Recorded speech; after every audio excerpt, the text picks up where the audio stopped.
Welcome, everyone. At this time, I'll call the Crow Wing County Budget Committee for Thursday, July 15th, 2021 to order.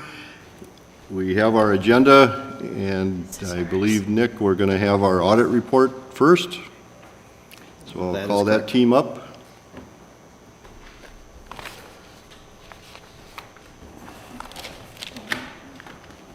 Good morning. Good morning. Nice and beautiful out there today. Every day the audit exit happens, it seems like the weather is just beautiful. You guys all know Doug? I know, Doug. This is Doug Host with Clifton Larson Allen, and we hire Clifton Larson Allen to do the county's audit. And so it is good practice to have the audit presented to the board of directors of a corporation so that they have an opportunity to ask any questions or to query the auditor on any challenges they ran into dealing with staff and the like. So Doug will give you kind of the overview of our financial position and things they found in the audit, and then he can answer any questions that you have, and we're here to do so as well.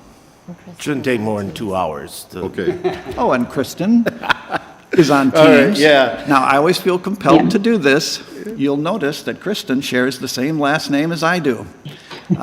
Kristen is married to some shirt-tail relative of mine that I don't think I've ever met your husband, have I? Probably not. I don't think so. So at any rate, there is a connection there. It is very remote, Very distant, yeah. very distant. We actually have audit standards that require us to look into any potential type independence issues, and we crossed that bridge a long time ago when we did a first great started job. serving the county. But I joke, it won't be 2 hours.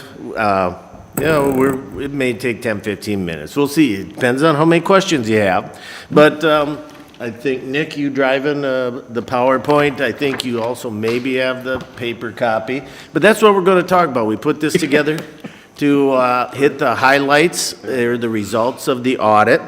And on page 2 is just the agenda. These are the different categories or topics we'll go through today. Again, I'm Doug Host. I'm the engagement principal on your audit. I've been auditing counties for, on October 8th, it will be 30 years. So I've been doing it since I came out of college. I started at the state auditor's office. Kristen Hool is the director. She really keeps the train on the tracks in the audit, and she does way more than I do on this. So, but Kristen started with the state auditor's office as well, and her and I will sort of tag team this presentation today. So on page 3 is required communications. Audit standards require us to do all kinds of testing of your financials and your controls, and then various reporting. And there's one reporting requirement we put together. It's a 4-page boilerplate letter that I believe each board member has. And if we had difficulties in performing the audit, that would be noted in there. We didn't have any difficulties. If we had disagreements with management about applying standards, that would be called out in that letter. Happy to report there are none of those. So your audit's been done for about 6-7 weeks already. It's been submitted to the Government Finance Officers Association for the Certificate of Excellence in Financial Reporting for it to be reviewed, which is great. But yeah, the audit's been done for a long time. And there were some of the audits that we do that are due by June 30 that got issued very, very close to June 30 and finished. But the Crow Wing County audit went great. The staff were prepared. They had everything ready for us to audit when we started. And I've been doing this a long time. And when that happens, those are the audits that go the smoothest and make us the happiest. Because you know the old saying, a happy auditor is a happy life, and so we're happy, so I guess everybody should have a happy life. So with that, I will turn it over to Kristen to talk about the internal controls. Okay, thanks, Doug. So first off, our internal controls. This is required that we go through during the audit and ensure all of your controls are working properly. So on the next page, the definition is of a material weakness, and then there is another type that I'll go over shortly on the following page, but a material weakness is really a material item that could happen, that might not be prevented or detected on a timely basis. So we did have an audit adjustments finding this year. It was very minimal. There were just a couple things that were material in nature we found. The first being that there were receivables that were booked twice in the highway fund. And then also there was a payable booked twice in the capital projects fund as retainage payable and accounts payable. So like I said, only two things in the grand scheme of things is really good. And then, any questions on that one? Okay, and then the other type on the next page is significant deficiencies. So this is lower thresholds than material to the audit, but it's still large enough or important enough to merit the attention of governance, and we found none in 2020. So that is it for your internal control structure. So like I said, definitely great. So the next section is Minnesota legal compliance. We are required to test and complete a 25-page checklist that the state auditor's office puts out that has various statutes that counties have to comply with. And on the next slide, we did find 4 items while we were going through this checklist. Many were due to turnover. The first was that the 2020 budget was not published in the qualified newspaper in a timely manner, as well as the 2019 financial statements. And like I said, due to turnover, it had been done prior to Nick taking over as finance director, and it just got missed in that transition. And then the third one was that the county did not pay 2 out of 40 invoices we tested within the 35-day statute requirement. And then finally, the final 2020 settlement, so the one that is settled on January 25th every year, that was actually settled, payment went out on January 26th and deposited into the taxing authorities on the 27th. So the cities and townships, schools, they received it 2 days late, and that was due to a software glitch. If I could just chime in with a couple other thoughts or a little background on that. As far as the dates of when things are due, the county has an accounting policies and procedures manual, and you have a lot of job descriptions, but there's a lot of things that happen that the county does that are date driven, and I believe, you know, the budget getting published and the financials, I think, well, the one's already been done, but I believe there's even a tracking system, calendar reminders, or some new system in place where it's a done deal now. The other thing I just wanted to point out is we went through the audit and looked at some of the items that we would communicate. We had talked about the invoices getting paid. I did a little more checking and read the statutes, and it's talking about the actual invoice. So the wording says invoice because some of these were the county paying itself, and because the statute says invoice, I think we're kind of stuck there. But because it was ultimately an invoice, but did do some checking. And then as far as that final settlement, we audited a lot of counties, and the system used for the tax collection settlement, there are other places that have run into a similar IT issue with the tax system. So a little background on all of those. Okay? Just to clarify, not our IT issue, it was... Right, software. I shouldn't say IT, I should have said software, the actual software system. Yeah, just a clarification, the software that we use, the system itself, which is supported by the company that we purchased that system from, did not allow us to run the right reports to be able to get the data to settle it out to the cities and townships timely. And the name of the vendor will be familiar to you. Correct. In prior quarters, we actually had to manually settle out our advances. We were hand calculating what they should be and settling them out because the reporting wasn't tying out to everything else.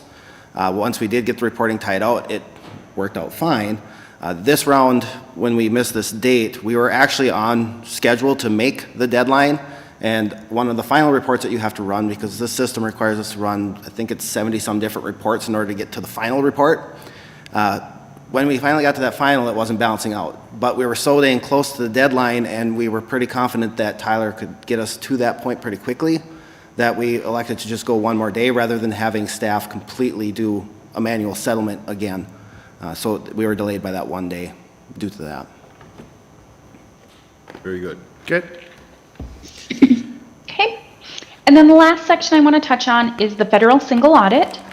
So on the next slide, it shows the two major programs that we were required to test. So if you spend over $750,000 in the audit year, we have to perform single audits and get up to at least 40% coverage. And so that required us to test medical assistance and the COVID-19 Corona Relief Funds, or CRF for short.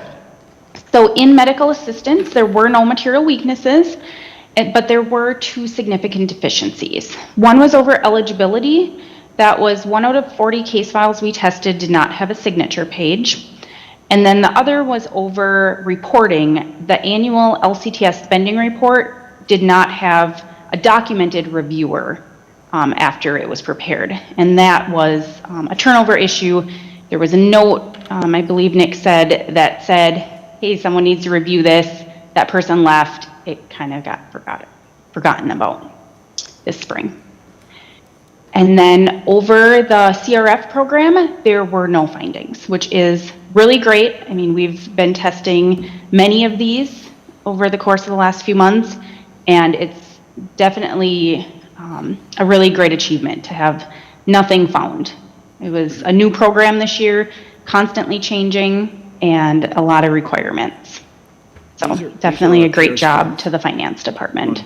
In case you don't make the connection to the CARES funds, because that's the term we have used, this is our CARES fund, and so that we got no findings on it, that's pretty notable, because we were running on the fly.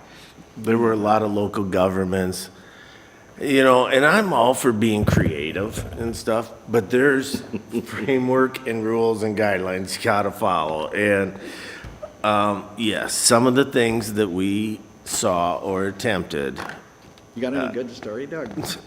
you know, I probably shouldn't say specifics, but just trust me that there were some things that I'm like, I can't believe, they were creative. Somehow they weaved in that, oh, this is pandemic related. And let me think if I can say Build a this new one. public works I can say one. I found needing to buy more guns. I struggled with seeing how that was pandemic related, but, you know, I guess unrest. crime could be on the rise or something, but yeah, it was interesting. If I just touch on one other thing too, you know, the counties, overall, this is a really clean report. And, like the one medical assistance item about the signature thing not being there, the federal guidelines are hard and fast. And like Kristen mentioned, we also test state requirements. Well, those are driven or developed by the state auditor's office. The state auditor's office gives us as auditors the ability to use a little bit of judgment as to whether or not we have to report it. Like the county's got tens of millions of dollars on hand, and we have to test to make sure that it's insured or collateralized, okay? If you're under collateralized by $1, we have the ability to use our judgment to say, you know what, it's just ridiculous to have to report that. And the state auditors has given us that because they set the standards. The federal government doesn't really allow us that ability to use judgment. Like if somebody was receiving assistance and not eligible and they got $10, you know, on $6 million of expenditures, we're still required to report it. You know, it's just very cut and dry. So that person in that case file, they were still eligible, but because it's a specific federal requirement, we don't have any real ability to use judgment, common sense on those things. So overall, great report though. Good. Okay, so next I'll turn it over to Doug to go over the financial results. County had a good year in 2020 from a financial standpoint. I will not comment on, it was like a piece of cake for operations to occur in 2020 because I know the pandemic changed everything. But the unique thing that, as we did our testing, is, your processes had to change a lot in how you do business, how you collect money, how you serve the constituents. And I guess it's kind of doubling back on the internal controls, but we didn't see any blips in those main, primary, huge systems. So I think that's good. But from a financial standpoint, for the year, the county's fund balances went up. And on slide 13 is a familiar chart we use. And we measure, how much reserves does the county have at the end of the year? And, you're up almost about 3/4 of a month of those reserves. Okay, so you're at just about 3.3 months. The state auditor's office and various national organizations have said, it's not a rule or a statute, but you should have a minimum of 5 months. Well, historically, you've been below that a little bit, and it had been decreasing. But in 2020, we saw that trend bump up again a bit. So you're a little below the recommended minimum of 5 months, and a little bit below a different metric of, somewhere in the 35 to 50% range of revenues. But it's trending upward. I think really a part of that what contributed to it was the CARES money. Being able to apply those expenses in a different way. And the CARES money was basically 1 year. 2021, we got the ARPA money coming in, but, over the years, the CARES and this ARPA money is just different than anything any city or county has had to deal with. So I know there's the budget committee meeting, right? Working on budgets maybe. And just keep your reserves in mind as you're working through the budgets. I've worked on audits where they have no reserves, and that is just a really bad situation to have to deal with. So keep it in mind. That's just my 2 cents. Page 14, we look at where the county received the revenues when we roll all your governmental funds together. For the year, revenues were up about 18 million. The biggest piece, which at the beginning of the audit, we had a planning meeting and we're like, what do we expect to happen? We expect intergovernmental revenues to go through the roof because of the CARES money. Well, that's exactly what we saw when we did the audit. There's about 14 million increase in intergovernmental revenues, and the CARES money was about 9.3 million of it. And the tax revenues were up a little bit as well. Well, there was a bump up in the levy. Everything just fell right in line with our expectations. So that works out well. Page 14, we look at where the county spent the money. Highways and streets at about not quite a $5 million increase. There were $2 million of federal grants that were kind of new. That's going to bump it up. And then the highway user tax as well was up about $1 million. So, for the year, revenues were up about 18 million and the expenditures were up about 10 million.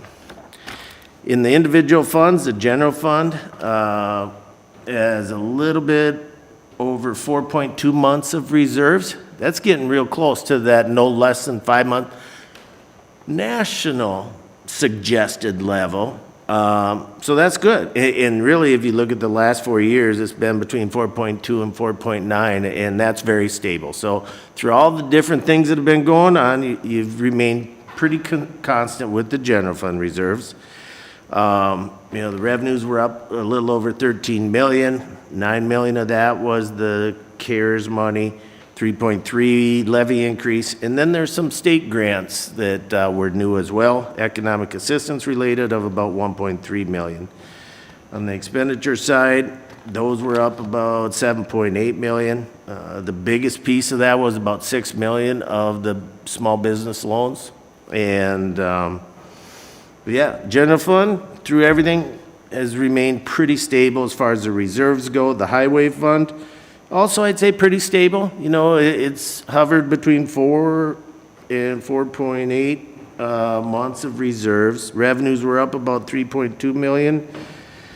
And expenditures were up a little more than that to about 5.4 million, but this happens in every road and bridge fund that we audit. It depends on how much highway user tax you get in a year and if you get the federal grant for highway planning and construction. So again, planning meeting, it's kind of exactly what we expected. We saw those payments coming in. We're like, I bet expenditures go up, and that's what happened. Community services on page 13? 18, gosh, I need my cheaters. This fund has historically had much lower reserves and fund balances. The expenditures have historically been more than the revenues each year, but for 2020, reversed that trend a little bit. And ultimately, that resulted in bumping up of about 1.2 months of reserves in there. The expenditures actually decreased about $265,000. And I will say I've been doing this 30 years, and it's not very often I actually see decreases in the community services expenditures. I think, I can't necessarily put my exact finger on it, but it's a good thing. Public land management, this is kind of a unique fund. Expenditures exceeded revenues by about 33,000, but the unassigned, the fund balance that doesn't have strings attached, was still positive, which is a good thing. Previous 2 years, it actually had a negative balance. So even though expenditures were more than revenues this year, the gap got smaller, which bumped up your unassigned fund balance. So that's good. The landfill enterprise fund had reported a net increase in its net position or fund balance, however you want to call it, for all the years we presented. In 2020, the net position was up about $766,000. Its reserves, enterprise funds like this are totally different. Their reserve months is usually much, much, much higher than like the general fund, the road and bridge fund. And that's what is reflected in yours statements. The landfill has about just shy of 26 months, and that makes sense. It's very capital intensive. It is just completely common and expected for normal enterprise fund operations like the landfill to have a much larger fund balance. So with that, just hit a few high notes to wrap it up. The general fund's fund balance is a little bit below the recommended levels, but it's been, stable and even up slightly in 2020. That's good. Highway fund balance, we talked about. Community services, the reserves were up a little bit in 2020. And the public land management is just due to the nature of the fund and the transactions that are going on in there. That's probably always going to be below that minimum level because for the most part, what goes in goes out except for some admin stuff. So with that, Kristen, was everybody great to work with here? Yes. That's what I thought too. And, Kristen, do you love what you do? I do. Me too. And a lot of the One right reason. answer to that question. What's that? There was only one right answer to that question. I guess so. I probably let her into that, but you can probably tell. We do. We love what we do, and part of it is because we get to work with tons of great people like you have here. Trust us, not everybody is as helpful and kind to the auditors. Almost all of them are, but there are a few that don't have quite as positive of a attitude towards the audit as y'all do here. So I want to thank you for having a great attitude and open mind to this. With that, we got time for questions. Debbie? Mr. Chair, if the board does have questions for Doug or Kristen, I'm sure they'd be happy to answer them. I just want to say a couple of other things that, I think Nick gave you all a copy of the financial report with the pretty new cover on it for this year. This document is put together pretty much exclusively by Nick and Emily and Corey. I don't know that Doug will agree with me, but there are very few counties in the state, I think, who can produce that full document themselves. Most counties have to solicit and have somebody else do that work for them. This team put a lot of hours into putting all this information together that I know you're all going to go home and read page by page over the course of the next several hours, of course. But they have done a lot of great work over the last year, and with all three of them, I think they now have a combined years of experience of about 2.2 in this department. So they have done great work over the past year in getting all the information put together for the auditors. We do appreciate the relationship that we have with CLA, and having had Doug on our team for a number of years and Kristen leading our audit, that is very helpful for us to develop those relationships with them, and we feel very comfortable in working with them. I will say this is the 4th year, is that right, that CLA has done our audit. This was the change in the law that was made that allowed counties to choose who did their audit for them. If you recall, in the past, the state auditor's office had to release you if you wanted to contract with a private audit firm for that purpose to be done. We chose, once the law changed and allowed counties that choice, the county board did choose to go with a private audit firm. We solicited bids, we looked at what the proposals were to make our choice. And having gone through audits with both the state auditor's office and with CLA, the first year was a shock to us at how much more detail CLA goes through, how the auditors, the private auditors are looking at versus what the state auditor's office was looking at. We thought we got audited before. We got a review before, basically, is what it amounted to. These audits are very, very detailed. They look at a lot of stuff. When we talk about the testing that's done on some of these files, this one signature that was missed on the MA file, I think Kristen said they test 20, 30, 40, 50 things in each file, and one signature was missed off of what was looked at. So the detail that they go to is extreme, which just means the results that this finance team is producing is that much more impressive. So I just want to congratulate them on another great year for that. Thank you. And I would like to say also that I appreciate CLA and you in doing a more detailed audit. I think that reassures the county people that their books aren't being cooked, that things are being done appropriately. Appreciate the relationship with you folks. I also want to extend my gratitude to the staff for everything that they've done to address issues when they've been noted, and that doing that internally is extremely impressive. So kudos to you ladies for accomplishing that for us. But I just am proud of being part of this county and how they represent themselves financially, which is always being questioned by outside people. So I think that this is phenomenal. I think that what I look at, and I know more about community services than I should, but to have only one signature page found over there, I think that's an accomplishment unequaled in a lot of counties. So thank you to everyone for their efforts for getting us to a point where I think we can't be questioned in how we handle the tax dollars that we collect. So thank you. All right.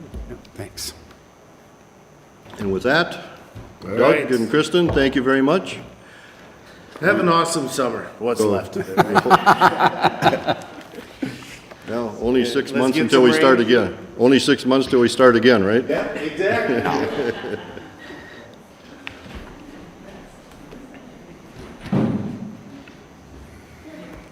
All right, Nick? All right, next up on our agenda is the first look at our 2022 operational and CIP budgets for the coming year. The first pass at this is always rough. It's a very wishful approach. They throw in items that they feel the departments need to tackle and address, and that always results in an early look at this being a higher percent. In this year, we are at 10.82 in this first pass. That's prior to senior management team getting together and talking about the impacts across the entire organization. That's prior to finance doing the full depth analysis and coming out with, here are some things that are changing, please explain why. We do intend to come to you in August with a budget workshop. That first meeting for the budget committee will be a budget workshop. That'll be the opportunity for the departments to go line by line into more depth analysis of what these requests are. So don't panic that it's a 10.82 yet. We will navigate down. If you recall prior years, we always start really high and we navigate our way down. Some of the key areas in here, general fund, you'll see is a very significant increase. The general fund does include the sheriff's office. It includes land services. It includes IT, facilities, finance. So there are a significant amount of departmental dollars that get invested into the general fund. The 16.62% or 3.958 million request, part of that is in 2021, we utilized $1.8 million worth of fund balance usage in order to deliver this budgetary cycle. This is balancing the budget out. So it's up to the board, it's up to senior management to work together to figure out how do we tackle that fund balance usage from this year and deal with that in the coming year. Along with that, there's... Just one note. Yep. It was planned fund balance usage. Yes. That Right. never occurred. Right. So that's an item we have to address. Oh, okay. On top of that, the sheriff's office does have about $1 million requested for replacements or radios. They are a consumable item. They are like any other technology out there. They have an end of life. Our radios are at end of life at this point, so they have the full request in to replace all the radios in 1 year. Obviously, departments will have to look a little bit closer at that and how that impact is going to flow throughout the entire organization, but that's another $1 million there. Along with that, we do have increases in staffing requests. We do have increases in insurance built into here. Right now, we have 10% for our health insurance built in. Our history over the last couple of years has shown that we don't hit that 10%, but our long-term history shows that's pretty close to what our average growth is. So we always budget this first round at 10% till we get feedback from our insurance provider that what the rate's going to actually be. So that gets baked into this early too. So it artificially inflates it potentially, but it gives us a good foundation to work from. With that, community services is at a 2.51% increase. They're asking for $345,000 increase to their levy. It does give me some reservation looking at our history, looking at what the auditors just went through. Our trend has always been increasing. We had a good year in 2020. We saw that decrease. We're budgeting fairly close to what we were for 2020 and 2021.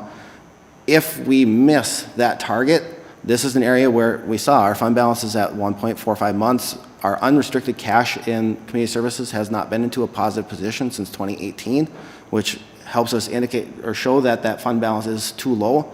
If they miss it, we don't have the fund balance to handle that miss. So it's another item that we'll be looking at before our August meeting to kind of navigate what community services should look like for the 2022 budget. There are some developing threats on the horizon as it relates to out-of-home placement. We got notice from 2 of our 3 CHIPS attorneys yesterday that they're canceling their contracts. It has to do with the new court calendaring system. So that happened on Tuesday. If that system gets gummed up because we don't have attorneys to process cases, kids stay in care longer, that budget blows up. So it's a emerging threat on our horizon that I'm working on with Alice to see if we can get cool heads to prevail. Tim, does their contract allow them to do that? Mm-hmm. It does. Yeah, you always have to have an out clause. It's And not that- indentured servitude, so there's a 60-day out clause in it, and that's what they've provided me notice of their intention to cancel the contract. Now, what that tells me is there may still be room for dialogue if we can get calm, cool heads to prevail. They don't feel heard by the judiciary, so we'll see. It's an emerging threat that I think is very, very significant. Which brings me back to why I have concerns with Yep. that fund in particular. I didn't have those concerns on Monday. Highway Fund, they are requesting an 8.56% levy increase to their levy portion. That's $162,000.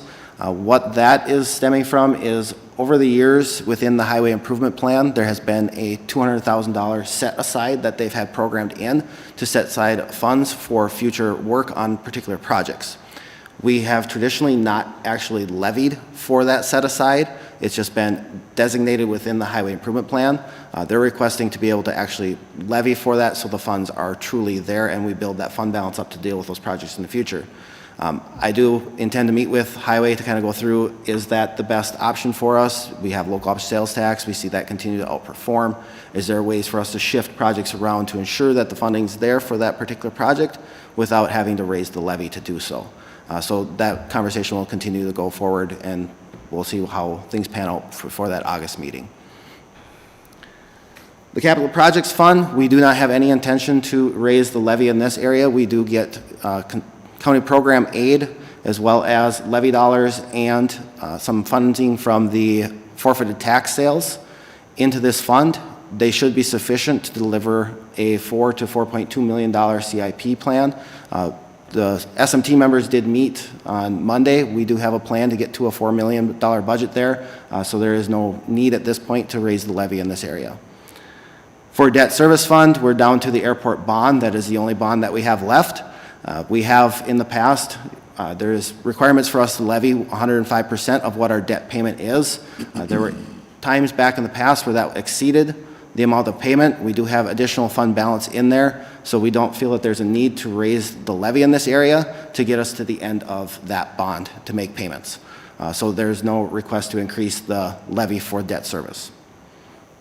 Any questions on operational budgets to this point? Like I said, in August, we'll come with a full, in-depth look for you. The intention is to have each department come and present before you what their budget is, where they're seeing the needs, giving you an in-depth look. If there's anything that you can think of that you would like to hear from them, please let me know, and I'll make sure that we include that in that conversation. You can either email me, call me, or we can discuss afterwards anything that you would like to see in that presentation. When will you be providing that? In August? The first August Budget Committee meeting will be for this. So we'll see when Yep, the asks are for, okay. yep. And if you remember, we scheduled a second meeting in August for us to have that in-depth look on the first one, do a follow-up with you in early August, allowing us 3 contact points before we have to get to the point where we do the preliminary certification for levy. So it gives us lots of opportunities to try and get that down to an acceptable rate for each of you. Remind us what the date of the preliminary is again? Is that the end of September? September, it's on my calendar I downstairs. believe it is September 30th. Okay. It used to be September 15th, but I believe it's been moved to September 30th about 3 years ago. Okay. So Nick, would any of those asks fall under the rescue plan? So some of that may be reduced potentially? There is potential for that. The way that finance would like to look at it is if we can get to a good budget, anything that we're able to cover in ARPA funds ultimately trickles down into fund balance build for us. So it's get to a good budget and then look what qualifies for ARPA funds. Guidance on that, and I'm skipping a little ahead with this, guidance on that, we have that interim guidance.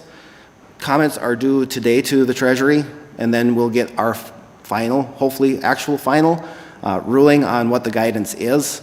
That will really help us understand what will qualify. Going through what they have for their compliance and reporting guide, it gets very restrictive within that. So we're looking to play both of those documents together to figure out what will qualify. And if we can find money, we will definitely offset that. It's a little bit different than CARES, because CARES had the presumptive eligibility for all staff costs associated with public health and public safety. That is not in ARPA. And so how will you see fund balance growth in ARPA? It is the way that Nick described. we cannot use ARPA funds to build fund balance. We can use ARPA funds for certain COVID-related projects, if we can tie that reasonably back to COVID relief, or in the guidance, what they will allow us to spend it on. So I think it's going to take a little bit of more creativity than it did with CARES, but scrubbing that CIP list for ARPA, we can use ARPA to fund some COVID-related projects there. The levy that we would have used to fund those can be fund balance growth. So the 2 million in fund balance growth will occur probably by scrubbing the CIP for ARPA projects for both 2021 and 2022. Our hope is that's going to get us to about a $2 million redirection of levy funds to build fund balance. I'm trying to be careful in my language. Any other questions on the operational side? All right, jumping into the capital improvement projects budget. Submissions as of the end of last week were 5.577 million. That is encompassing of a number of individual projects throughout fleet, throughout IT, and throughout facilities. Two big ones that are in here are two building projects scheduled for 2022. One of those is a flexible courtroom in the Judicial Center to allow for movable seating and adaptation to the different court cases that they're having over there, so they can make that courtroom fit the individual judge and the individual case that's in play. It's also something that if we do turn out to be in a social distancing situation again, we can utilize that courtroom to accomplish that as well. So that is in the request. That is just over $1 million in year one and about $250,000 in year two.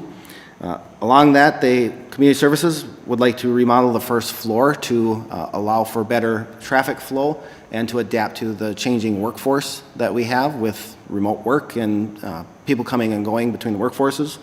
That is a $2.4 million project at this point, with 1.2 in year one, which would be 2022, and 1.2 in year two. We did meet with SMT on Monday and go through options for that. The option that they came to was doing the development and design phase of both construction projects in 2022. That allows us to get down to a request of 3.517 million in our CIP fund. With the conversation, because we are under our 4 million goal for that fund, we actually decided as a group that we could move a portion of the courtroom build into 2022, get us to the 4 million, and spread that project out over 22 and 23. And then we'd look at how to manage the community services remodel over the course of 23, 24, and potentially 25. Looking forward, right now our 2023 is about $2 million over budget, so we had to look at options of how we can spread that. So SMT talked through that option of what they could have. So right now their proposal is a $4 million CIP, with those two building projects being conducted with that design phase and a portion of the courtroom in year one, and then finishing courtroom in year two and starting community services in year two and extending that out. So Nick, is that a ask, or is that a demand from that courtroom reconfiguration? Both of those are an ask. There is the potential for a new judge. There's potential for things coming into play with that courtroom. It is an ask at this point. I believe Judicial is actually asking for it as well, if I remember correctly. So it is an ask at this point. So everything seemed to work fine prior to the pandemic, and as we get closer to normal, why wouldn't what we have work? That is a very good question for Don, I believe. Yeah, I think they probably would want an opportunity, Doug, to come and talk to you about the specifics. Okay. What I think it reflects is, one, a backlog in the court system, and so they're going to be trying to bring in additional judicial resources to catch up the backlog, and so I think that's part of it. I think they think long-term that there are different kinds of court cases that come in, and they don't necessarily have a flexible place. So a child support magistrate, an administrative law judge versus a full-blown district court judge, those hearings that they hold, so they would like a room that is more flexible to set up. And I think there is probably some who think, I don't know that I subscribe to it, but some who think that we should have a courtroom for social distancing in case we need one. That probably makes it eligible for ARPA funds if you decide to pursue it. So again, think about it. If you do it in the CIP, decide whether you want to do the project. We'll scrub the CIP for ARPA after the fact.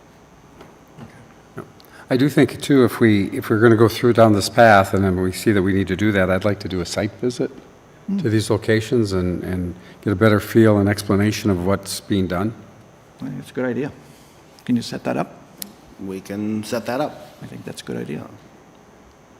Keep in mind, just like the operational side, this is the first blush at it. We will bring this to you in August as well. The CIP will be a separate item that we discuss, going through which projects are in the request and what that path forward looks like for each of these. And then ultimately, it's, the board's decision to determine which projects move forward. So, any other questions with CIP? Okay. Next on our list was the American Rescue Plan Act. I covered a good portion of that already.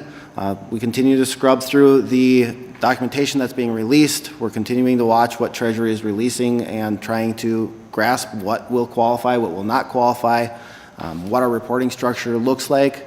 I was reading the other day that each of the items that we end up spending money on has to be designated as a project, and it needs a 50 to 250 word explanation of how it fits into the ARPA funds. So reporting for this is going to be very detailed. I think it's going to be very labor intensive at this point, based on what we're seeing, because we're going to have to quantify and explain every bit of it. They also want us to relate it back to low income or... Is that you? I don't think so. I don't know what that is. Anything back there? No, it's coming this way, that way.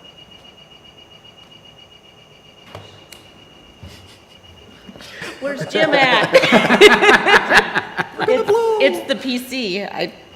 Yikers. There is, but look at, this one is blinking. Some alarm. Anyway, keep going. We'll Sorry. take care We'll of it. navigate through that. Keep going. Already did. System was shocked at the numbers you're throwing out, Scared it. reacted to it. Along with that, they do want explanations of how this reaches areas of need. They do reference the census tracts that are put out there for the low-income areas for Crow Wing County. That is basically south of Brainerd up to about Merrifield area. It's a little arrow. That is a qualified census tract. They want us to relate the funds back to those types of areas as well and how we're impacting people in the most need.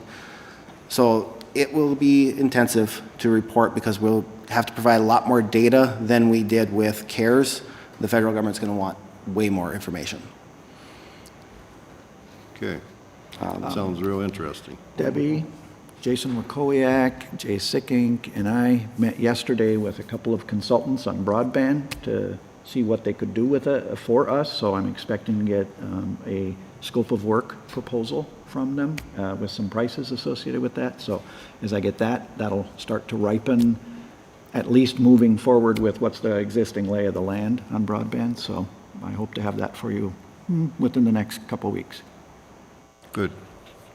Along with that, the eviction moratorium is expiring here shortly. So Kara actually has some information on that and a request as well. Good morning. Hello, Commissioners. You may recall this white paper that I created and gave to you for your leisurely reading enjoyment related to ARPA dollars and eviction and mortgage assistance. It's a gaps analysis. So we looked at all of the available programs. We convened a group of for housing. We've convened a group of stakeholders of all of the nonprofits in the county to review their housing assistance programs. And so that gaps analysis identified a few things. Program eligibility for the Rent Help Minnesota doesn't cover everyone, right? So those folks that may fall out of that eligibility criteria. We also learned, I believe it was yesterday, utilities are not covered in this first round of Rent Help Minnesota funds. Rental assistance is, so that is an additional gap. There are a number of others that I listed in the white paper. We had recommended an amount of $200,000 be allocated out of ARPA dollars to be put in its own pot for usage for our eviction clinic. That's the amount that the stakeholder group established. And so I'm here today because our eviction clinic will start on July 21st to ask for an allocation of that money just to be set aside in case we have need for it for the folks that we're seeing during the eviction or through the eviction clinic process. I am not sure that we're going to utilize it, but just to have it available in case it is needed for eviction and mortgage assistance. So we have an ask for $250,000. 200, 200. Pardon me? 200. 200. I was trying to give you more. 200 No, we don't. 200 is fine. of ARPA dollars, is that? And just to designate it at this point, not to, Just to we don't know what. release it for potential use. I'm not sure if it will be needed because we have a pretty thorough system of all of the stakeholder programs in the county. Bridges of Hope is our initial intake agency, so they will be taking the initial application from anyone who is seeking housing, utility, mortgage assistance, and then funneling those applications to the appropriate agency to cover. So we've inventoried, for lack of a better word, all of the programs in Crow Wing County, and then they will funnel that application to the appropriate program. We want to make sure that we're utilizing our housing dollars across the county effectively and not duplicating services or dollars to folks if we don't need to. And so this was our way of doing that. So I am not sure that folks will fall through the cracks yet in terms of that gaps analysis, but to have that money allocated if we do indeed need it would be beneficial at this point, since we're starting in that process. Questions, Doug? Is there not a state program already in effect for this exact? Rent Help Minnesota, yep. So how would this differ? So we would look at the eligibility criteria, which I had laid out in our document, and identify those folks that may not be eligible for that program. It's going to get a little tricky in terms of if there's an active lease versus not an active lease, and a lot of the specifics related to program eligibility that people may not be eligible for that program. Also, it doesn't cover utilities, it's only covering rental assistance right now. It also doesn't cover mortgage assistance. Now, there will be a mortgage assistance program that the state will get up and running, much like their rental assistance program. They are very, very, very far behind in the processing of the applications for those programs as well. And I'm also not able to gather data about how many applicants we've had for Crow Wing County at this point or not. So that leads me to question, we ran into that with the CARES Act, I think, where the state wouldn't supply us with those that did receive funds and the potential of kind of double dipping. Right. Are we going to run into that again with this? That's what we're trying to avoid. By having all of the stakeholders involved in this process for the county, and Bridges of Hope being our one intake point, we hope to avoid double dipping happening. And as a part of the eviction process, landlords cannot take action to evict if a person has a pending application through Rent Help Minnesota.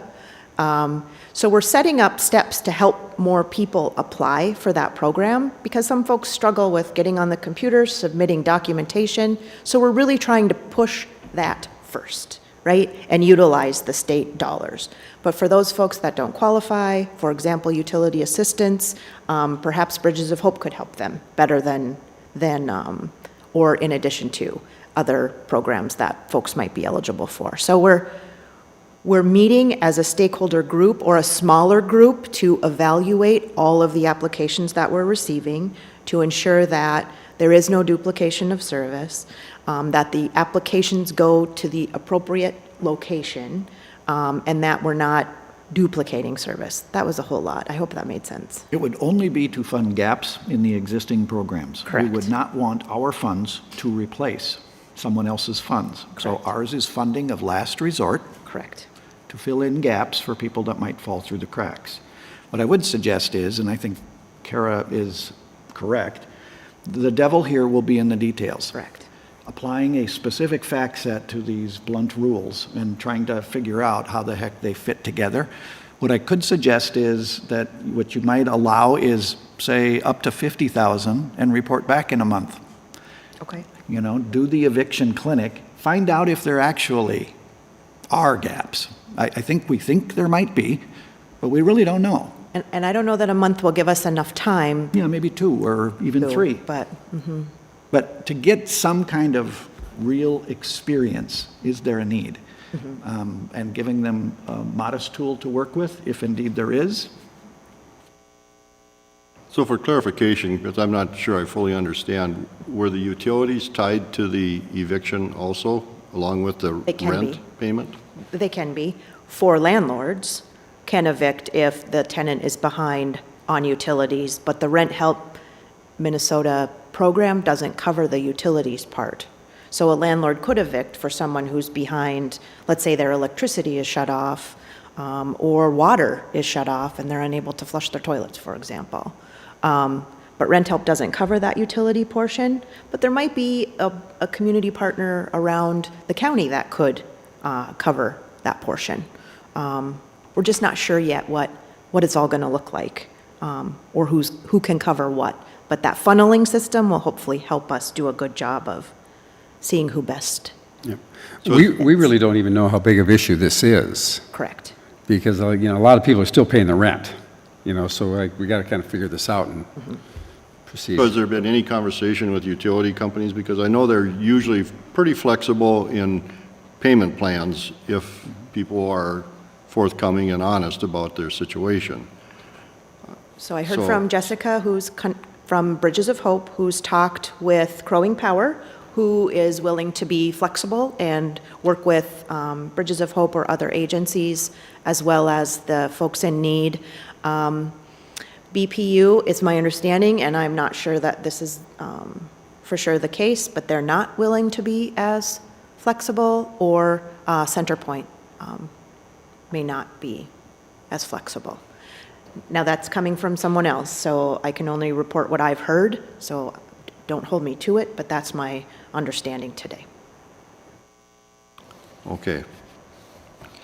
So we have a couple different options here. We have one, the ask is for 200,000. The other one is to pare it down to a smaller number and stretch it out over to see what the results are from the communications that are taking place. So perhaps 2 or 3 months out. I'm looking for what the wishes of the board are. I don't know, Paul is not on there I don't anymore. see Commissioner Coring up there any longer. I guess I lean toward the smaller amount initially because, you know, again, these dollars have not been allocated out. We've got, you know, we got the money there. We can always get back and go after it. Okay, do you have a number? Well, if 50,000 is a reasonable, whatever that number might be, yep. And it's really just I'm not in any position to say that 200,000 isn't the right number. I am saying that if there is some reluctance, or if there is some unknowns, set aside a smaller pot with a more regular reporting back, so that you can continue an active dialogue about what is the need here.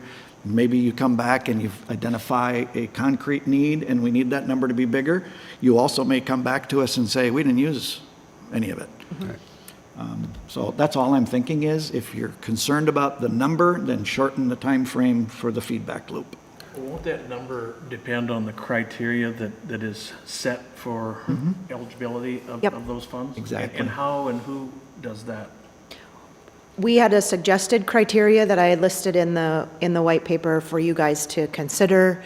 Many of the same criteria that are laid out in Rent Help Minnesota, but because we don't necessarily know yet the need, it's hard to nail down what the exact criteria should be. So asking for some flexibility there to use good judgment to make a determination. But of course, residents in Crow Wing County is one that's not going to be negotiable, right?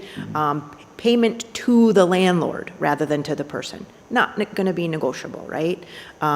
Those types of requirements we can set in stone, but I'm not sure if the gaps I identified are the right gaps at this point. I'm merely sort of guessing based on data and information that I have today. Yeah, the only struggle I have is those that fall into a bucket that took advantage of this, and when the funds were coming in from every direction and just chose not to and spend that on something else versus those that truly need it. Yeah. So that's where, I just want to make sure we're careful in who is awarded these dollars. Because Absolutely. I'm sure there are some folks that followed on bad times and had to choose rent over food. Right. But I'm sure there's as well others that just took advantage of the system. So that, I would say, maybe starts with a little smaller number and just kind of dip our toe into it and see Sure. if this thing explodes and we got a bigger monster than we thought, or maybe it's not. So I don't know. Did you throw out a number? Well, I I guess think he's we, using 50,000 is what Yeah. Bill is using at this point. and that way we continue the conversation too. And we're going to get feedback in regards to, Bridges of Hope's effectiveness and how this all plays out too, so we can have a better handle on it than just leave it. Yeah, I would like to go with a smaller number also, and I want very strict criteria for these awards, because I feel like Doug does, some people took advantage and other people really have a need. You've heard me say this many, many times. We are a generous people. We are a generous people for those who are down and out, who need help. And those who game us, we get really angry at really quickly. See if you can do your best to separate the wheat from the chaff. Yep, will do. So I think we have a consensus to initially set that 50,000. Are we looking at a time frame too? We will put a request for board action on the consent calendar for this item. I believe everything that we allocate with ARPA dollars should have board approval associated with it. We Okay, had a nice, clean paper trail in CARES. That helped us. so in that, would you two talk about what the time frame is, whether it's that 2 or 3 months that you need to kind of do the best job you can in sorting this out? Absolutely. Okay, thank you, Okay. guys. Thanks. So along with that, especially since we are making a request in this round, because we do finally have some better guidance on reporting, we are going to be putting together a request documentation for departments to come to you. We do intend to bring every dollar that we spend to board for approval so that we get that whole paper trail that we had with CARES Act repeated again, so that we can make sure we navigate through this without any audit findings, without any concerns about what the funds are being spent on. So you will be seeing that coming up here in the future, where you'll get a request. I'll probably send out a template to each of you of what that looks like, so we can get some input on what you would like to see, but it's going to be very much in line with what the reporting requirements are, so that we can almost fill out the report based on the initial request. So that will be coming in the future too. Okay. Any other questions on American Rescue Plan Act? Not at this time. Good, because I don't know that I always have the answer. Moving on to countywide financial status update. See if I can get this to work the way I want it to work. Share window, share this window.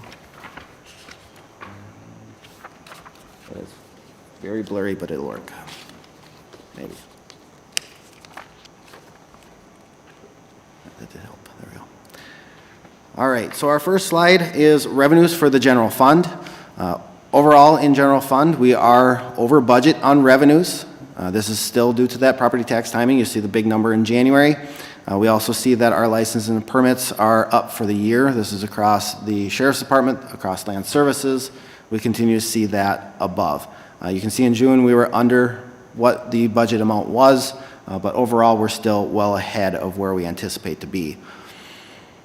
Looking at expenses, we are under budget to date in general fund. We continue to perform under budget based on the open positions within personnel services, both in pretty much all the departments, but primarily in the sheriff's office. We're still seeing that recruitment cycle taking us longer. That's causing us to see some savings in personnel on that side. Quick jump into highway fund as well. We're overperforming revenues due to timing of state aid there. Continued outperformance of local option sales tax. We also see that our expenses in this month actually were over budget. Highway is the timing. It always comes down to that timing function when they get funds in from the state versus when the projects get completed, and it's a guess for them every year on when they'll be able to get things done. We don't have rain, things get done a lot quicker, so you see the expenses come earlier than what they anticipated. So Nick, I have a question on the lost dollars. Yep. We're almost 1.3 over budget, Yes, halfway through the year. yes. Is that a trend that you think will continue? It is a trend that we have seen throughout the entire lifetime of the local option sales tax. We continue to see that growth year over year. We keep putting this into a forecast model that has upper and lower confidence levels and trying to really predict what this is going to be. It gets challenging when you're looking in 2020 at your 2021 budget while you're navigating through a pandemic. The expectation was there's going to be an economic hit from that. So we did adjust towards the lower end. So that's why you see it outperform. But if you look year over year, it is well above what 2020's was, which was well above what 2019's was, and 18 and so forth as you go. We continue to see that outperform. We do anticipate that if there is economic slowdowns, that will go down towards our lower confidence level. We're not seeing that. So they will be looking at that very closely in the 2022 budget to make sure we're being accurate based on what we're seeing for the trends to make sure that that's captured going forward. So it's interesting that we had an early spring. People were tired of 2020. They wanted to have a happier 2021. So I think in our area, they tended to come up here sooner, take advantage of our lakes and everything with the nice weather that we've had. My only concern is that wears out as time goes on, and you've noted that we may revert back to original traffic. However, when I look at land services and all the additional permitting that's going on, we have seen an influx of new people into our area. So, and now there will be people working from home potentially more than ever before. And so I think that that mitigates some of that, what I just said, where it may slow down because we have more people here spending more dollars who live here permanently. So it's an interesting dynamic that's taking place with the lost dollars. It's one that makes me nervous on one hand and very happy on the other hand, but we'll see where it takes us. And we've seen through any of the slowdowns that have occurred over the time that we've had local option sales tax that we don't traditionally see, or technically really see that slowdown occur in our collection. We're getting the entire county. So any sale that occurs in the entire county is coming into us. Brainerd and Baxter, if you go back to the Great Recession, they did see a dip for their time period, but their sales volume is more targeted to just their region because they can't go outside the city limits for that. So we get the expansive, so we get the resorts, we get the items that occur outside of the cities and get that advantage. And that's what I think helps us get through those recessions because people tend to start coming more local for their vacations rather than traveling outside the state. And we see that influx because we have all the lakes. We're Minnesota's favorite place. So I think that really helps us out a lot with the local option sales tax. Yeah. Administrator Houle and I have had some discussions about the state demographer and helping us understand what is really going on here and what's the movement that we're going to see and maybe see even long term because something's happening here and it's hard to anticipate what the results will be. Our analysis of this gets better and better and better as we accumulate more history. Right. So our trend line is going up, which is good. That's good.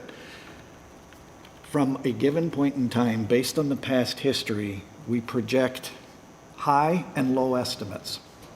And you, statistically, what's your confidence level in between there. To a 95% confidence level is what we have projected out. We want to not budget for the high, and we want to not budget for the low. We want to budget for the in-between. We should accumulate some fund balance of lost so that if indeed we suffer the downturn, we don't have to change our program. We use our fund balance. We build fund balance when it's outperforming. We use fund balance if it ever did underperform. So far, it's never underperformed our expectations. And so it has been tricky for us to figure out what's the right amount of fund balance here. We're still building fund balance. That analysis will continue to get refined and better as we move forward in time. What we are finding is it's not quite as volatile as we thought it might be so far. Is there restrictions on how and when that money has to be spent? Or can you build fund balances and carry it out 10 years? It has to be spent within the plan that you laid out originally when you adopted the local option sales tax. Now, in your most recent renewal of local option sales tax, I think we listed every county road. I believe so. And so we can then use, because that's what your resolution said, for the next 10 years, we can accumulate fund balance. We have to spend it on whichever roads we've identified, and if we've identified them all, then they're all eligible. So there's some years built into that. So I think it's a thoughtful approach. I'm more cautiously optimistic that it has fundamentally changed the funding stream for the highway department, which is why I also think Nick is right. At a time when we're accumulating fund balances, there is a request from the highway department to increase the levy to designate more fund balance towards future projects. And I'm not sure, well, I'm going to let Nick go and talk with Nancy about that first. I'm not sure if we need to do that either, but you'll find out. It is worth noting too that every county that has local option sales tax is having the exact same experience that we're having. They're seeing record years this year. We didn't anticipate that everybody would, but talking to the Minnesota Inter-County Association, all the finance directors on there, they're seeing the same thing that we're seeing, just as exceptional growth in that area. Not just here. And I thought we were the standout. Well, we did, we wondered, but I think what we're seeing is that there are broader trends going on. And so we can try to capitalize on them to the best of our ability. Electric cars may take a hit there, or we may take a hit. Okay, Nick. All right, jumping into the high level for community services, we are overperforming on revenues. Still that property tax timing for the January settlement. We also have some unanticipated state grants that were received. Which slide are you on? I'm just going through the high level. I Oh, will go into sorry. detail here in a little bit. On this one. Yeah. We're just in the high level right now. So before you go any further, Kara, could you tell us what unanticipated state grants are? I have further details when we get to the more okay. focused area. Okay. So we'll get there. For the expense side, they're under budget there. And then capital projects, we are overperforming because of the forfeited tax property revenues were higher than what we anticipated. And then we continue to be under our budget because that budget is spread over 12 months. We don't try and predict when those projects will be done. So jumping into more detail here, the sheriff's office, revenues were at 83.27%, so they are well under what they anticipated for revenues to this point. There is requested dollars out there for federal grants that were sent in May, anticipated to be received in June. We still have not received those. We're kind of seeing a trend with state and federal settlements at this point. They are typically delayed in when they actually get the money back to us. We're seeing this in pretty much all the state and federal agencies, that there's a lot of delays in communications and funneling of things back and forth. I'm sure that if they don't meet the deadline, it shows up in the state's audit. Should be, yes. So there's about $109,000 worth of federal grants that were expected that we did not yet receive. State grants are under the expected budget by $71,918. There is a revenue source of natural resources programmed in the month of June. We did not receive that in June. Unfortunately, Dan is out on a family emergency, so I didn't get a clear answer on what that one line is. We'll make sure to follow up and let you know what that one particular line is. Licensing and permits are well above expectations. We see gun permits exceeding the expectation substantially year-to-date still. It continues to outperform in that area. We see that in a lot of our more significant permits, this being one, as well as inland services, that it just continues to outpace what we can anticipate. Charges for services are under the expected budget by $49,000. We still see booking fees and civil processing fees being down with the courts not being open or slowly coming back into capacity and not at full capacity yet. It's anticipated that that will recover, but we don't know what that timing will look like as we progress forward with the state in their judicial side. Expenses are at 91.49% of budget.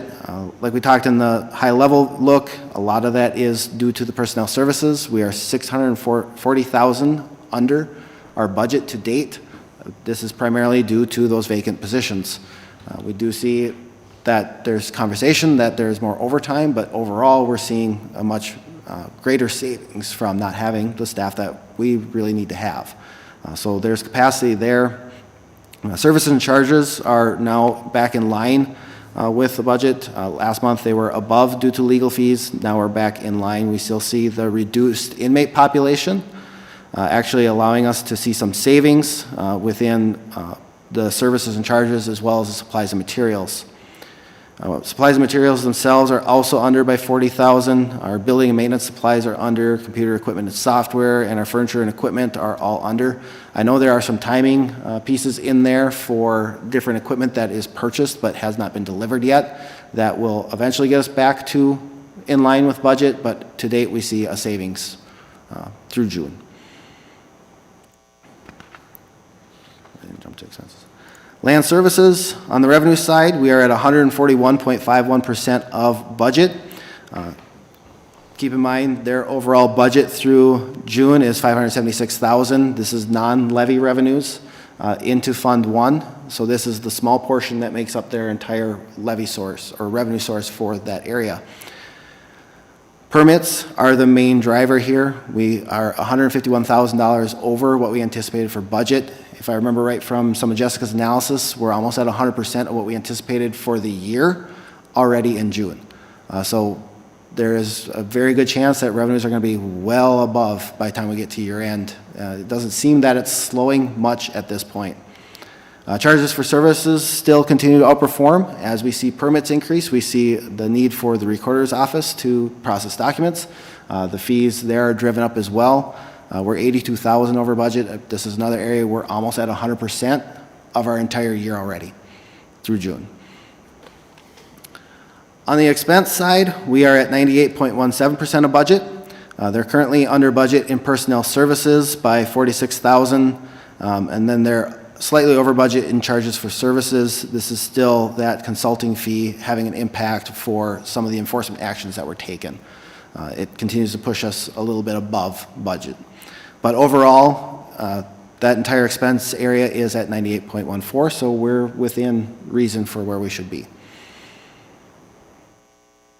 Governance services, that is your positions, the attorney's office, as well as Tim's area. Revenues are at 123% of budget.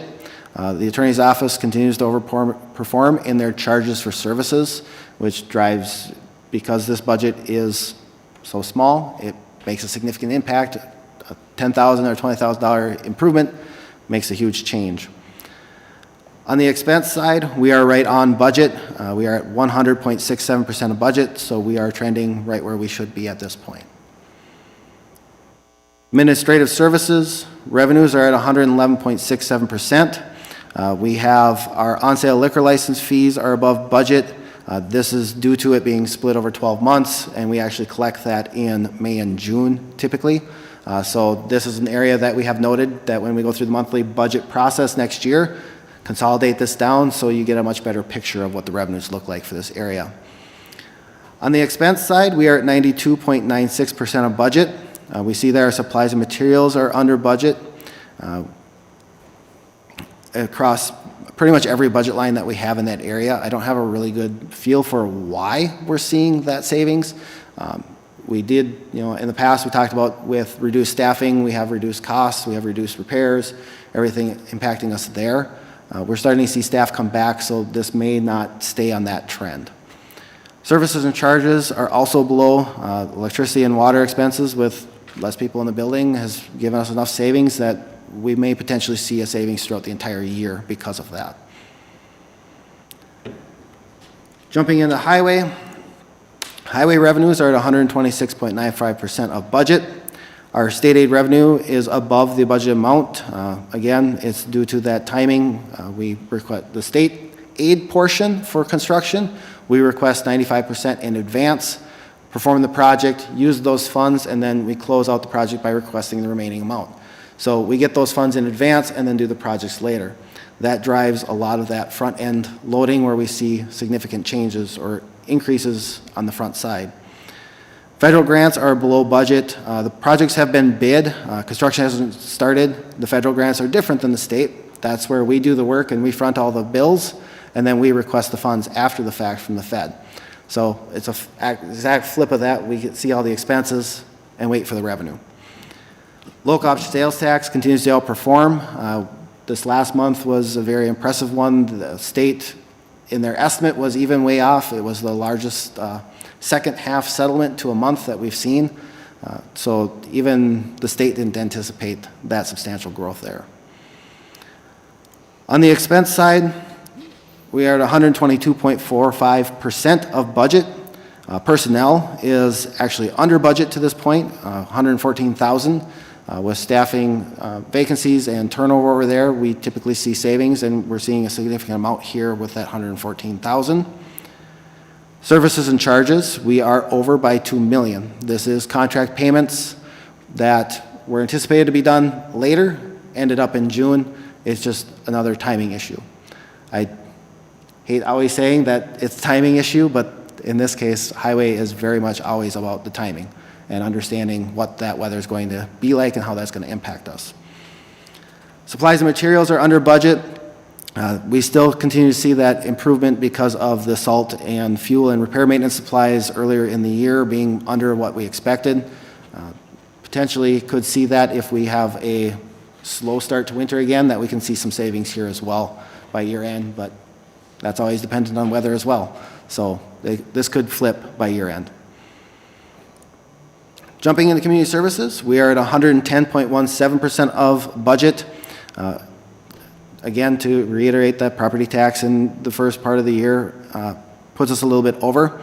We also have the state grants revenues are above budget due to COVID-related state grants. We have a COVID grant that came in, as well as an emergency sheltering grant that came in. Those were not budgeted for, so it gives us artificially inflated revenues showing that we're well above anticipated. Obviously, expenses come along with that, so eventually we should see some increases in our expense lines as well, offsetting those two. So I know Commissioner Coring questioned, the sheltering that we did at the old Holiday Inn down there. So is that grant, is that what covered some of those expenses? Okay. Just want to tie that in so we all understand that that's, Commissioner Coring's concern. It has been addressed by outside dollars, not by our county dollars. Yes. We also see that the mental health initiative revenues are $293,000 more than budgeted. That, if I remember correctly, is a timing piece as well. We're getting some of those funds earlier than, or in a different cycle than anticipated, so it inflates that as well.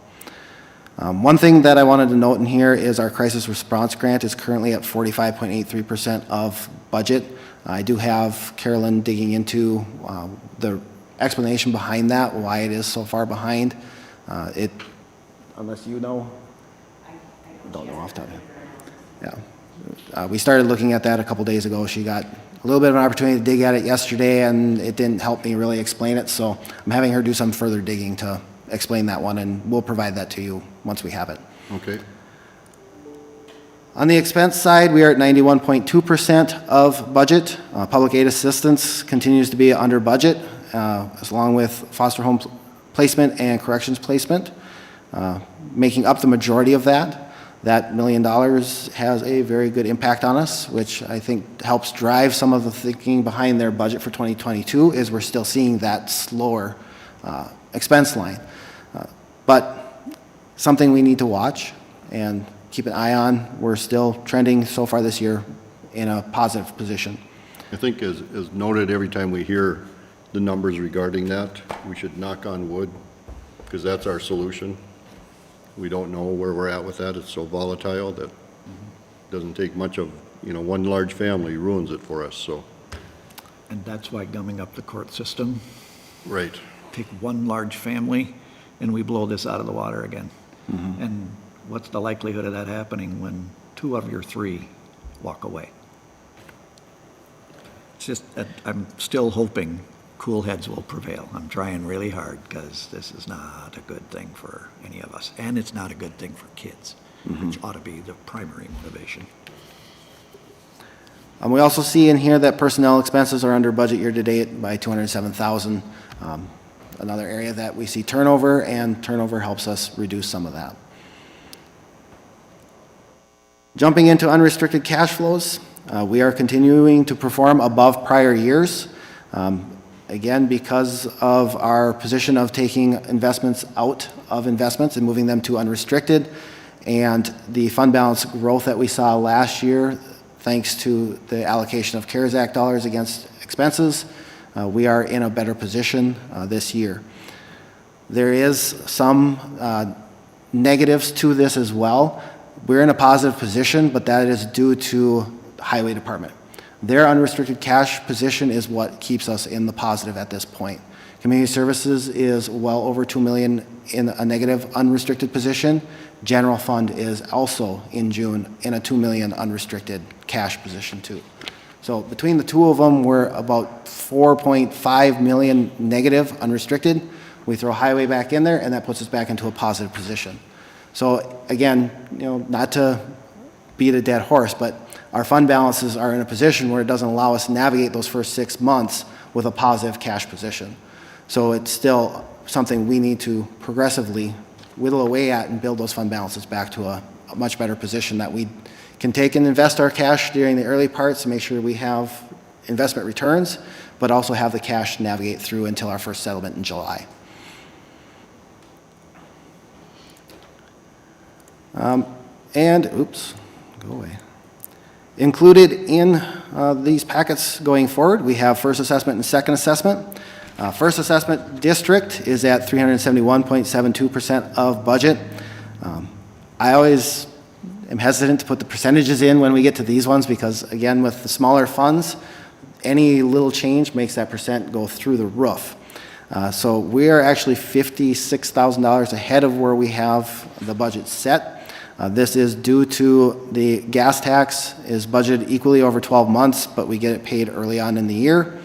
And we also have that little bump from the property tax hitting us in January.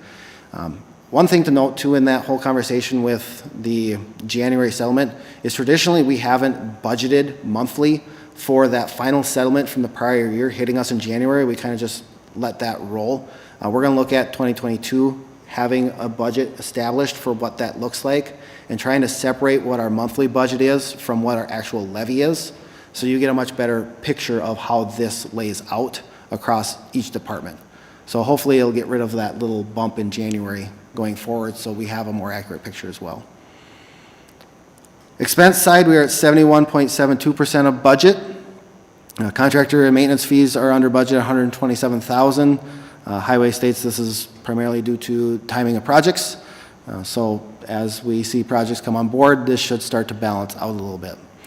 We also see that our professional and technical fees are under by $100,000. The fire service expenses are spread over 12 months. The invoice has not yet been paid in June. It's coming up here in July. It'll be paid, so we'll see that massive flip there. So this should balance out at the end of July. For Second Assessment District, even smaller revenue budget than FAD. We have a whopping $2,502 budgeted through June. We've collected $11,807 to date. That puts us at 472% of our projections. So, like I said, that percent makes it look phenomenal. It's not as big as it looks. Property taxes through June are above by $1,703.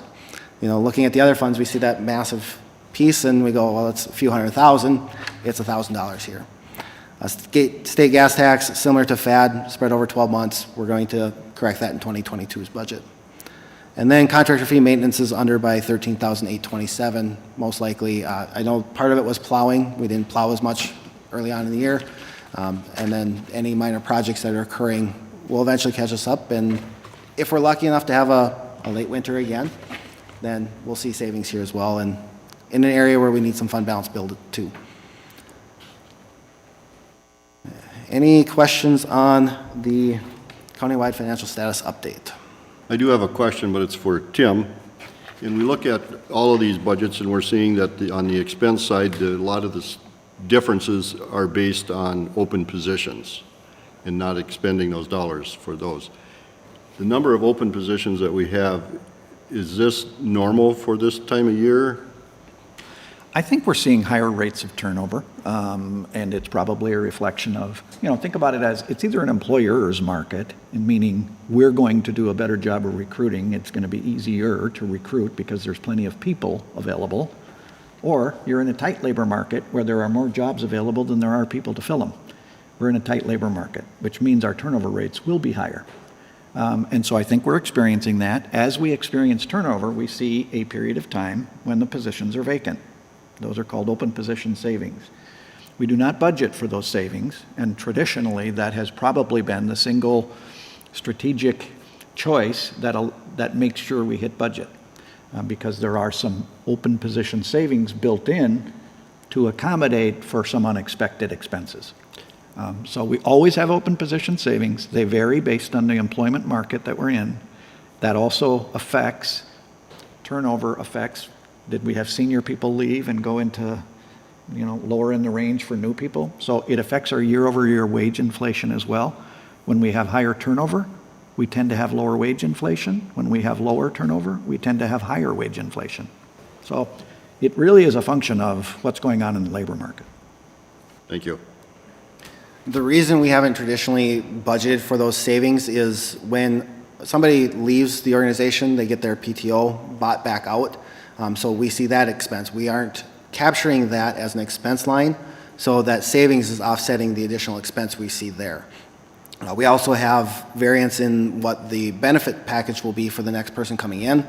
We may be able to hire them at a lower rate, but they're taking a family insurance plan and the other benefits that we offer, where the person vacating may not have had any of those benefits. So that savings helps us offset any of those variations over the course of the year. So that's why we haven't traditionally budgeted for those savings, because it would require us to try and project what our turnover rate is going to be and factor that into each department and capture that expense side as well. So we just let those two kind of net each other out. Okay, thank you. In additional business, I do have a few items. I have one that was noted in there in the one I gave you. I also have two other items I'd like to ask or talk about. First on the list is we continue to see utility costs start to increase. We're seeing some projections out there of some pretty significant increases coming in the future months, primarily in the natural gas market. We do see from our consultant that we utilize that inventories are at all-time lows for this time of year. We're also not seeing as much production of natural gas this year. So they're seeing some trend lines that are indicating that prices are going to be pretty significant. We're also hearing all the inflation talk that's going on too is driving some of that as well. So with that, we are looking at some options for us to try and mitigate some of that cost by hedging. The option that we have on the table through our current vendor is to more or less pre-buy product. It's a form of hedging. It's not true hedging, but it allows us to pre-buy a portion of our gas for, say, December at today's rate. And then as we progress, we're able to pull that product staying at today's rate, no matter what that price ends up being. If we buy it at $7.50 today and it's $12.50 in December, we still get that product at $7.50. The challenge that I have with this a little bit is that we're pre-buying product. It's not the end of the world. We would look at a percentage of our overall projected usage based on all of our historical experience, as well as what we anticipate based on staffing levels, everything else. And we'd only purchase 50% or 60% depending on what our risk tolerance is.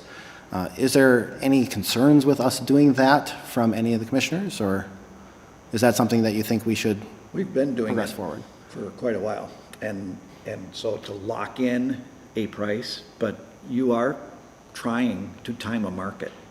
And so we have never locked in more than 50% because it is, you run the risk that you lock it in at a price higher than what you could have bought it for later.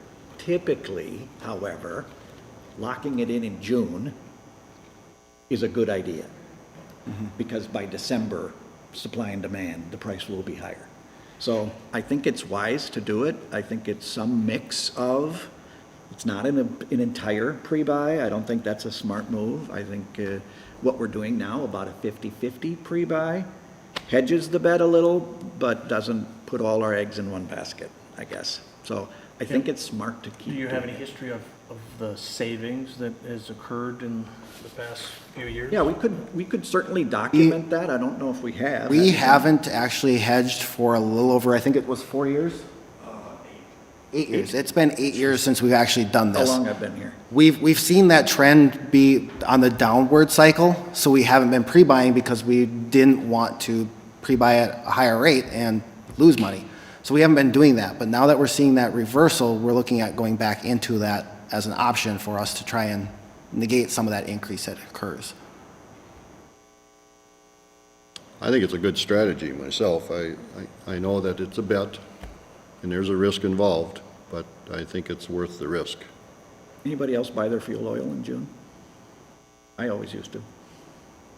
It was always the best price. Do you have some comments to make in regards to it? Questions about how it would work or what our history is, a little more depth I can provide. I don't. I think this year in particular, it would be a smart move, hearing what we are. We will start moving forward with that and start hedging out the future. Another item that I have on my list that I didn't put in the original request, on Tuesday I had a conversation with Commissioner Coring, and in that conversation we did talk about the meeting date for the Budget Committee. He did ask, we moved this meeting back a week to the second week, and over the past few months that date ends up being about 2 days prior to our actual close of the financials, or very close to it. So it kind of restricts the information that you're able to get. You're getting a 99.5% accurate picture of what our finances are through the end of that month, but you're going to run that risk that there's going to be some variation when we go through the next month based on what the entries were. And it gives us a little bit of a restricted time frame to really analyze what's going on within each budgetary area.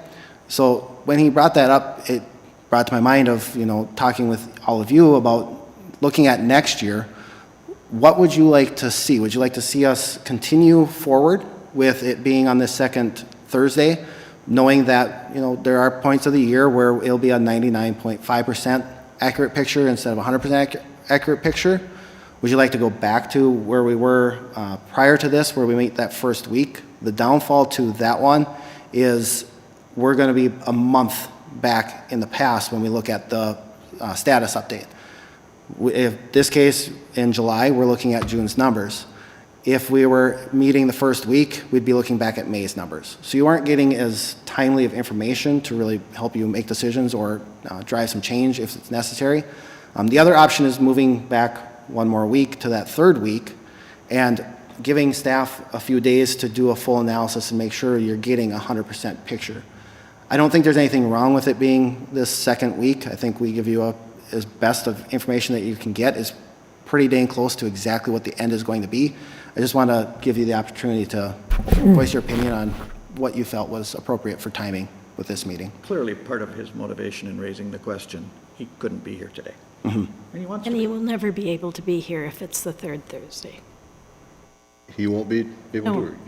He won't be able to be, so I would say, you were the one who asked for the second Thursday. Let's leave it there. Sounds perfect to me. I have no objection to it. I mean, it's pretty close. You know, I do get concerned that your staff have enough time to put the accurate information out there. And I know we kind of squeeze them, and everything we do seems to squeeze our staff or the capacity that they have to do these jobs. So that's my only concern there. But I don't know that we have a perfect solution either. Debbie?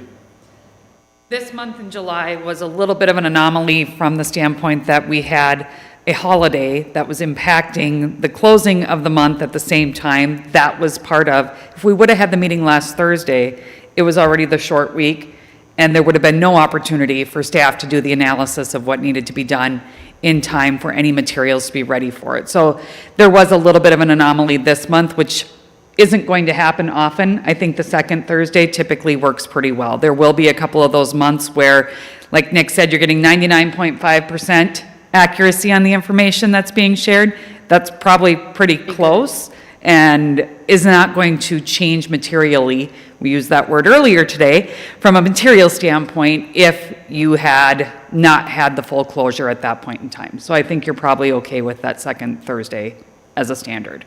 Okay, and I think it's important that all five of us have the opportunity to be here for these kind of meetings, so we'll leave it at the second one.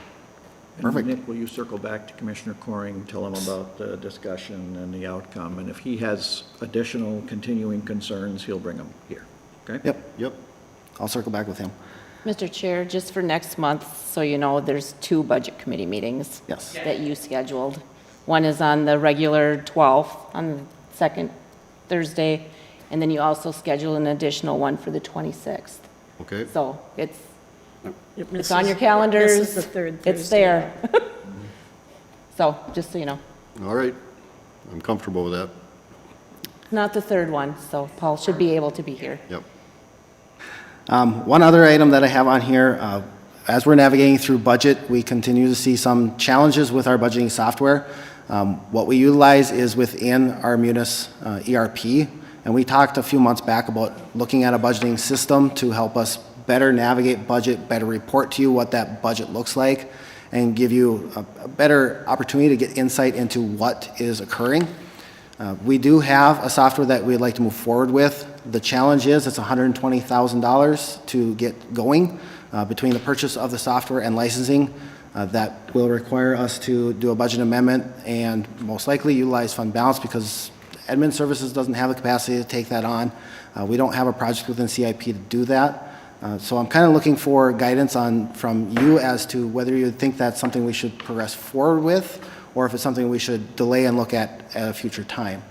Some of the challenges that we face, one is we can't do any analysis within the system. We actually have to dump it all to Excel. We do all of our manipulation in Excel. I just had a request from Jessica and Land Services yesterday. She wanted to do analysis from 2015 forward. We can't do that out of our Munis system. The earliest date they'll let us pull from the system is 2019. So then you have to manually go and take your actual expense reports and pull that budget and manipulate it to put it all together. This system would allow us to do a full backwards look. It also gives us that actuals trending that they can have quick, easy access to hopefully better see what their trends are. I know I did notice a few lines that I have to reach out to a couple departments on that they're budgeting $100,000, but they're spending on average $30,000 to $40,000 each year. This would help them see that prior to my review and hopefully help them catch that earlier. We also don't have anything within Munis that tells us who's changing or what has changed.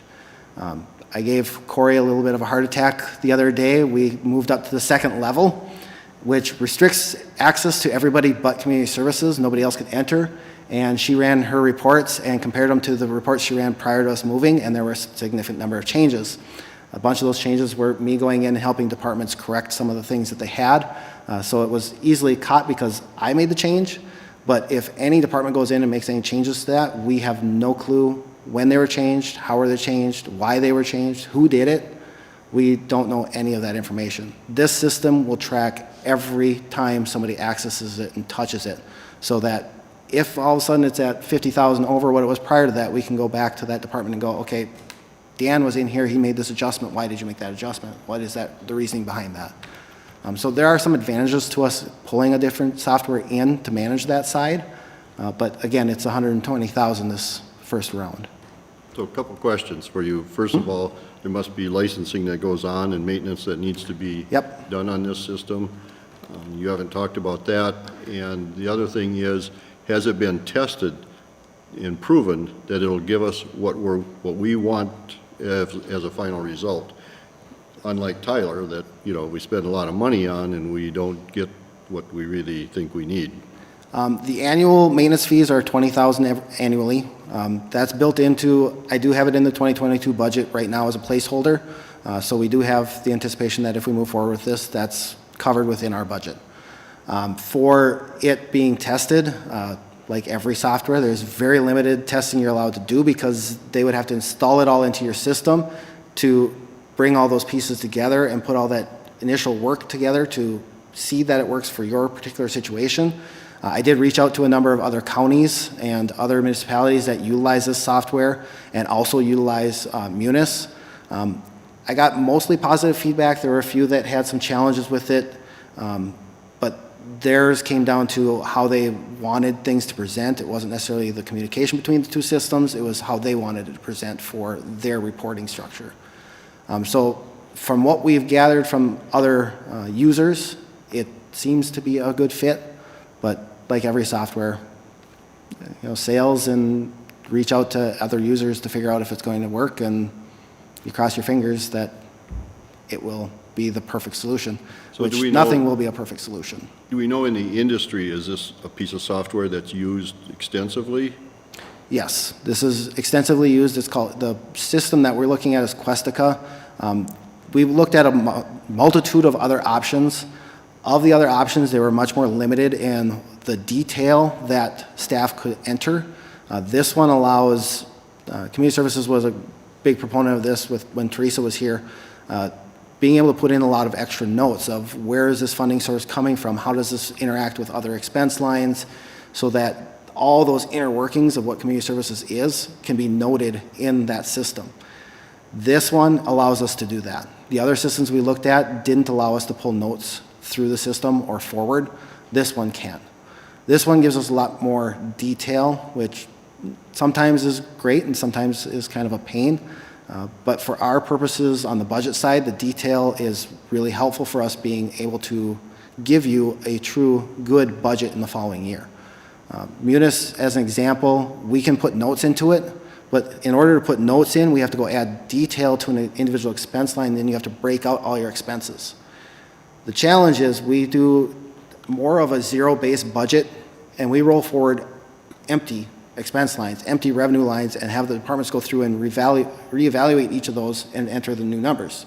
Once you put details in, it rolls that forward regardless of me telling the system to be zero. If I want those detail lines to be zero, it eliminates all of their notes. So we see, you know, a good example is a few departments didn't actually update their budget early on in the process. When I dumped it, all the detail was there, so their budget was complete. Every expense line, every revenue line was there. But when I compared it to prior year, it was a 0% change, which we have staffing changes, we have other things that go on. A 0% is a red flag. Reach out, those departments didn't update. They updated and that corrected that. Without seeing or doing that analysis between the two to find that zero, we would have never known because that budget existed, all because there were detailed notes in the system. So this helps us be able to roll forward to zero, but maintain all of our history, retain all of our notes, make sure that staff is able to use that year over year without having a budget built for them already. Nick, how are you proposing to pay for it? At this point, it would be through fund balance usage. There is the potential for this to qualify for ARPA funds, but again, like most of the other projects that we're looking at, it comes down to scrubbing it and seeing how it fits into the different categories. This one is going to be one of those stretch items to get it to qualify for ARPA, but it will help Community community services in particular, be able to manage some of the revenues that are coming in there. It'll also help us in central finance, set these aside and try and budget out and put projects in outside of the Munis system to really track how we're performing in those individual projects related to ARPA and ARPA overall. So there's a very decent chance we can use ARPA funds for it, but at this point, the proposal would be for fund balance with that, similar to CIP, scrubbing to try and get it to qualify for ARPA. I guess, I mean, I think, one, we're a $90 million company, and I think we have that going for us. We're expecting more out of our business managers. I really like the information that you're able to get out of this, that you're going to get, and the comparisons that we can make. I think it can be a good tool. I think I would like to see you put down a list, represent this in a list of benefits to us, where that, and I think how we're going to pay for this, how you see that, possibly going with that. But I think there'd be a lot of benefit to be considered here, but I think we need to, rather than make a decision today, I'd like to see it kind of printed out to us so that we could analyze that, and if we have some questions, we can be very specific and targeted. I would like that as well. And the reason is because if we're going to fund it out of fund balance usage, anybody can fund anything out of fund balance usage. Yep. And my concern here is finance doesn't get to come to the front of that line. You have to vet it and compete with everyone else. And so in my mind, it's CIP, even though it's not capital, this is how we have historically funded our larger software purchases, and you got to compete. And so in my mind, that funding it out of fund balance, anybody can ask for that, and we already have a fund balance problem. So I'd like to see it vetted through a more competitive, open process with others. We'll put that together. Okay. Anything else? I think we're all dazed. So with that, Is this working better for you guys? We're trying to improve the information you get, the process that you're seeing. it is for me. This was good, yeah. Any Appreciate it. suggestions for further improvement, or is this closer to the mark? To me, it's getting real close to the mark. I think Good. Nick's doing a good job of getting us the information, explaining it, answering the questions. I appreciate that. We got good backup staff to go with him. And I think the business managers are now getting the word that we are going to expect more out of them. So the group together, I think, is providing a better direction for us, so. That's my sense as well, is that it's gelling better. You're getting more timely information, more accurate information. There were very few questions today, which tells me that we filled in the blanks before you asked the questions. I hope that's a good indication, but I just want you guys to know that we're flexible, adaptable. If we're not meeting that need, tell us, we'll adapt, okay? Well, I like it that, personally, I like it, Nick, that this information got out to me early so I could read it, Now I have this to read so I can fall asleep at night. But I like to have time to absorb the information and try to figure out what my questions may be. So I appreciate that very much. And I know that I noted that earlier and you followed through with that, and I appreciate that. Anything else? If nothing else, have a great day, folks.